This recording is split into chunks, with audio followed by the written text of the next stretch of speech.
Shalom and welcome to 2 Minutes of Torah. This year is entitled Daf Yomi Moaid Katan, Gimel Amud Bet. The Gemara discusses a fascinating concept, the ability of one Beit Din to uproot a halacha Takana that was set up by a previous Beit Din. Fact is, it is far from simple when the Beit Din has the authority or even needs the authority to uproot the Takana for previous Beit Din. The Rambam in Parak Bet in Hilchot Mamrim lists 4 different cases, and we see from the 4 cases 3 categories. There are times that a Beit Din cannot uproot the Takana of a previous Beit Din, even if they're Gadol Minyan, even if they're greater than the previous Beit Din. There are times that a Beit Din can uproot even if they're smaller than the previous Beit Din. And then there are times that, like in our Gemara, that a Beit Din can uproot the Takana of a previous Beit Din if they're Gadol Chochma Minyan.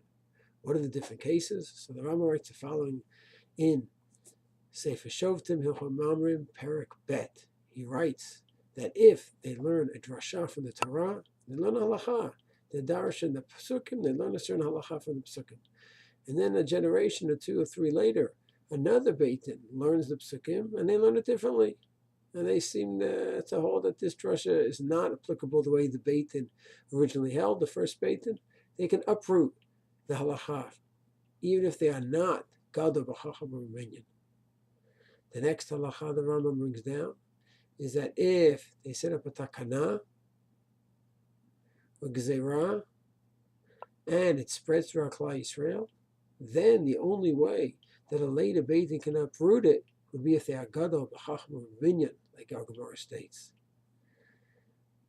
The Gemara Rambam then mentions that if it was set up as a Sayag around the Torah to protect the Torah, then even if the Beit Din is greater than the previous Beit Din, they cannot uproot the halacha. It will remain forever.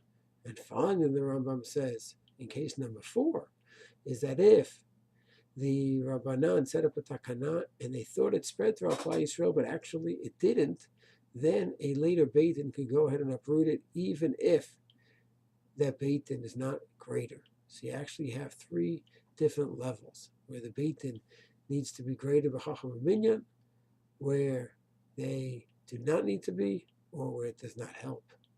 2 very important points over here. Number 1, the Rambam writes that when the Beit Din uproots a Takana from previous generation, because it didn't spread, the fact is that Takana does hold, and the Gezerah does hold until they uproot it, afilu batel hatam, even if the tam no longer applies. A crucial part of the halacha and the Masorah is that even if a tam of halacha does not apply, with halacha still applies, unless the Beit Din uproots it. And that's what has held together the Torah for all these thousands of years, is that a clear commitment to halacha. We don't start taking law into our own hands. Here it doesn't apply, there it doesn't apply. Unfortunately, when we start doing that, the halacha is gone.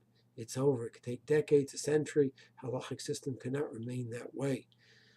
So that's point number 1 that we have to mention. The importance of following the halacha, even if the tam doesn't seem to apply. Only when a Beit Din uproots it, then we may have a right not to follow it.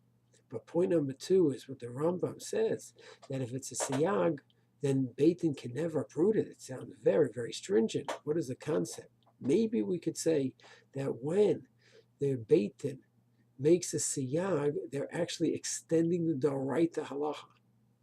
So now Shabbat is extended, that you cannot even go ahead and ride on the horse. You cannot take a pill because you can come to do an Averah D'Oraita.